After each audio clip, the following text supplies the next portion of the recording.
Hi everyone! So it's me again, Nielle. Today I'm gonna make another makeup tutorial for this special occasion. I wanna say Eid Mubarak for every friends of Muslim family. They are celebrating for today. So this makeup tutorial will be an inspiration for this occasion. Okay, for those who like something gorgeous and something elegant, this one is really perfect. And I'm gonna use a special palette from Huda Beauty, which is the palette Huda Beauty Sapphire Obsession. This palette is really nice. It's very small, but it's full of nice color, as you can see. And then I already matched my nail. So as you can see here, this palette, it has 4 matte. This is the 4 matte shade, and it has a 5 shimmer or glitter. Okay, this one is really nice. Sobrang ganda nito, guys. Sobrang pigmented, sobrang long lasting siya. Isa sa pinakamaganda rin siyang palette ng Huda Beauty. Actually, may iba siyang color. Meron siyang red, which is the ruby. Meron siyang amethyst sa purple.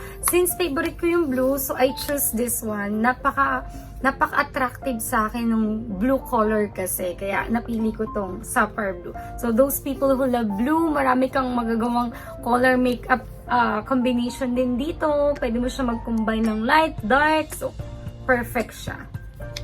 So hindi ko na siya pahabain. Let's start.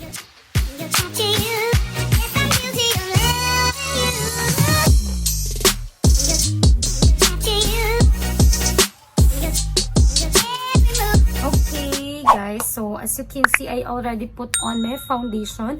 If you have watched my other makeup tutorial, the same procedure, the same foundation I use, which is the Fenty Hydration Filter. And I already put my brows, my contour, my blusher. So, kailangan lang natin talagang is-emphasize yung eyes natin. So, para mas madali lang sa inyo. You can do any foundation as you want, but this makeup eye tutorial, I will emphasize it for you. Okay? Let's start it. So, we will gonna start with the transition color with this color.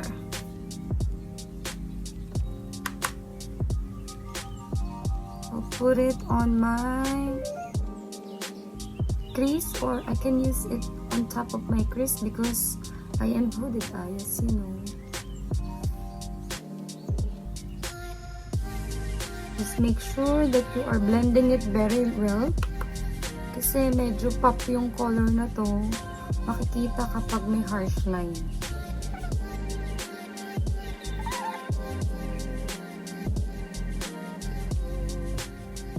So, we already put on the transition. Next will be the next color is this one. Another light blue. I will use a bit smaller brush. Make sure always tap it. And put it on the crease. The other one is above the crease. But this one, I have to put it above, on the crease. On the crease.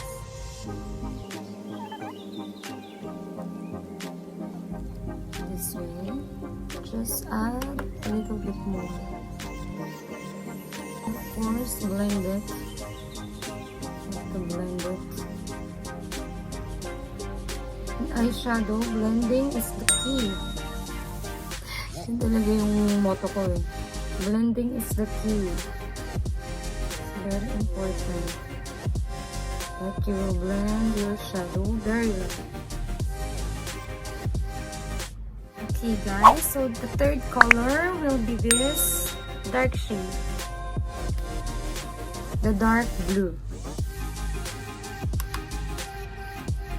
Again, put it on the crease. You need to make it intense so you can add more dark blue on the crease.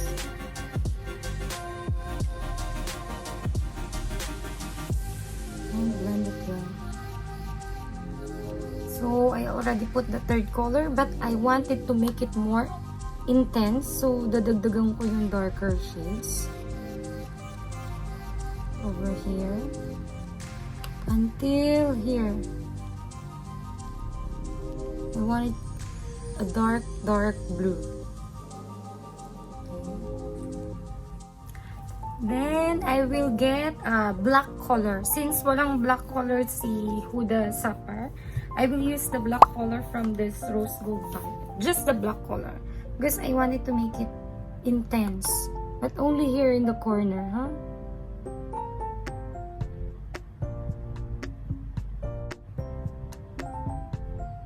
Become more darker and intense.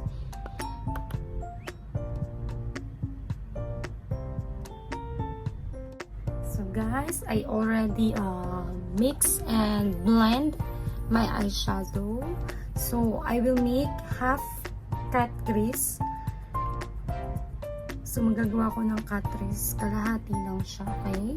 So from here,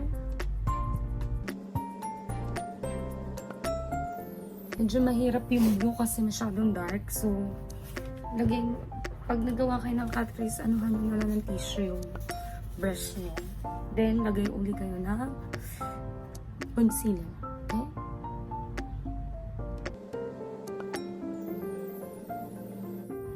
So, yan. Pag dilat ko, nawawala naman siya. So, kailangan medyo mataas siya.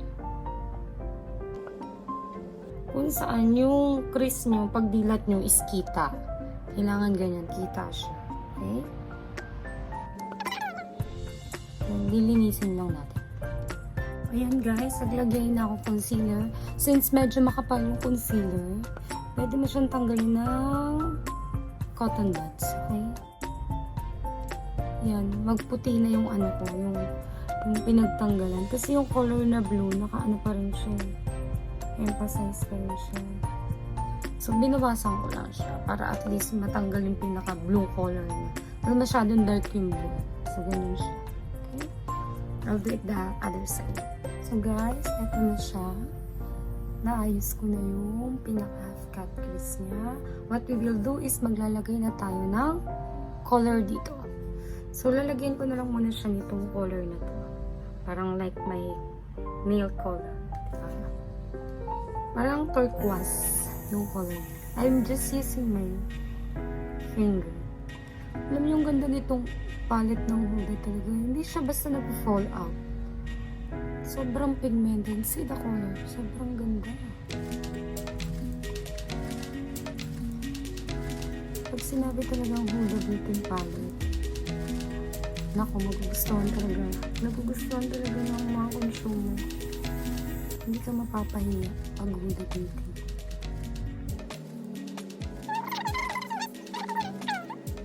So, kailangan natin i-fill yung nasa corner. I will use brush. And since yung brush, minsan hindi siya ganun makakapit ng mga shimmer or glitter, I'm using setting spray para mas kumapit yung color niya. So, spray nyo lang siya sa brush nyo, like this. Para kumapit the same time, magtagal. Any makeup setting spray, okay? So, again, kukunin ko to.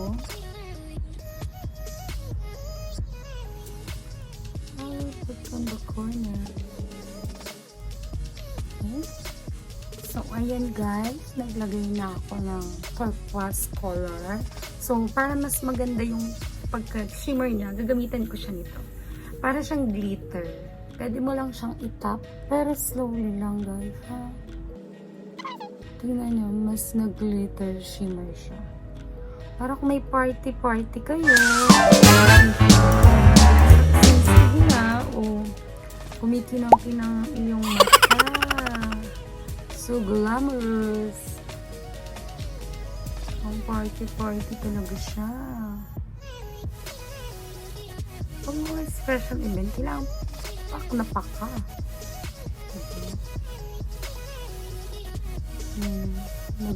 Lalo siya shimmer or nag-glitter. Yung partner niya ng kukuk ko, may isang silver. Nag-isang silver, tapos may turquoise sa gilid. Diba? So, itong ang palette na to, nandito na lahat. Magagamit ng lahat.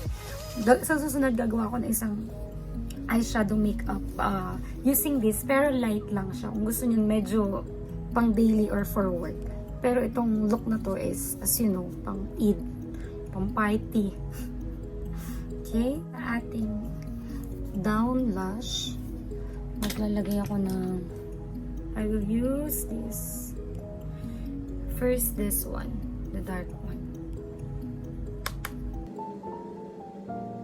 I'm connecting from here up to here. So, mas emphasizing mo lang siya. And I will use the light shades. Konti lang siya para lang i-blend natin yun dito.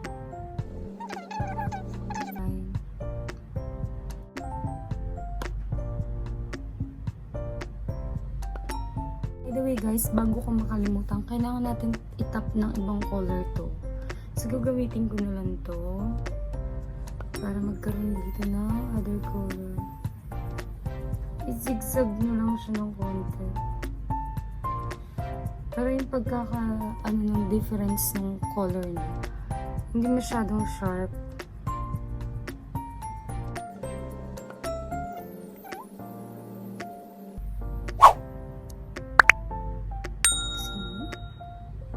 Sa mga blue lover dyan, ako, napakaganda rin. Favorite ko rin yung kaya tuwan-tuwa ako dito sa sapphire na to. And then, maglalagay ako nito yellow-green dito sa corner ko. Para magkaroon ng parang hindi siya masyadong kumapit. Napaka-light kasi nito. Parang sa tear duct natin, lagyan mo siya nito. Ayan. So, parang may dimensions. Tap-tap nyo lang siya. Guys, may ilalagay ako dito sa waterline ko dito sa baba. White eyeliner. So, itong white kasi parang nagpapalaki siya ng mata. Actually, liquid to. Pero, gamitan ko siya ng brush.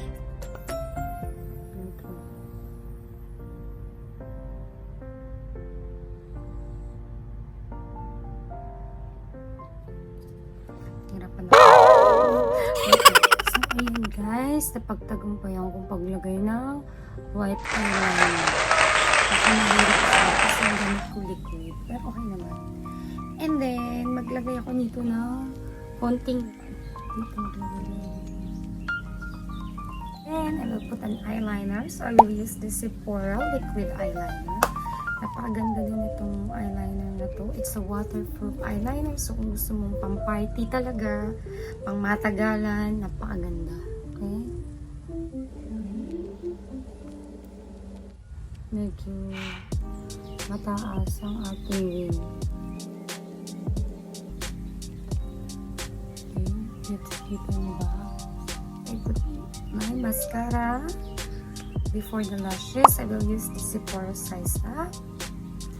Ang napakagandang mascarang to. Sobrang ganda. Volume. Ultra volume. So, kahit wala ka ng lashes, pero since bonggang ang natin makeup, kailangan mag-partner tayo ng lashes. I already have my lashes. Okay. So, the last will be my lipstick. So, this is a Sephora cream lipstick. This is number 13. This is one of the best-seller shades in Sephora cream lipstick. It's a matte finish, but it has avocado oil and vitamin E for protecting and comforting. Sobrang ganda niya, guys. Even the shade number 1, it's really nice. So, I will put light shades of lipstick since my eyes is already intense. So, para mag-neutralize lang siya. So, let's put it. For the lipstick, you have to go where is the corner.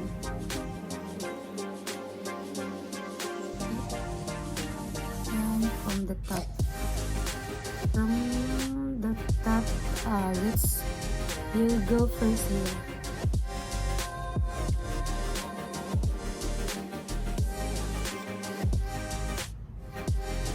So here's my final look for the Eid occasion or any occasion that you want to celebrate and you want to have a gorgeous elegant and fierce color. It's a really nice color. I really love blue. For me, it's like something sobrang elegant, sobrang fierce at the same time. Andun yung parang ibang dimension para sa akin. Ayan siya guys. Do you like the color? I really love the color.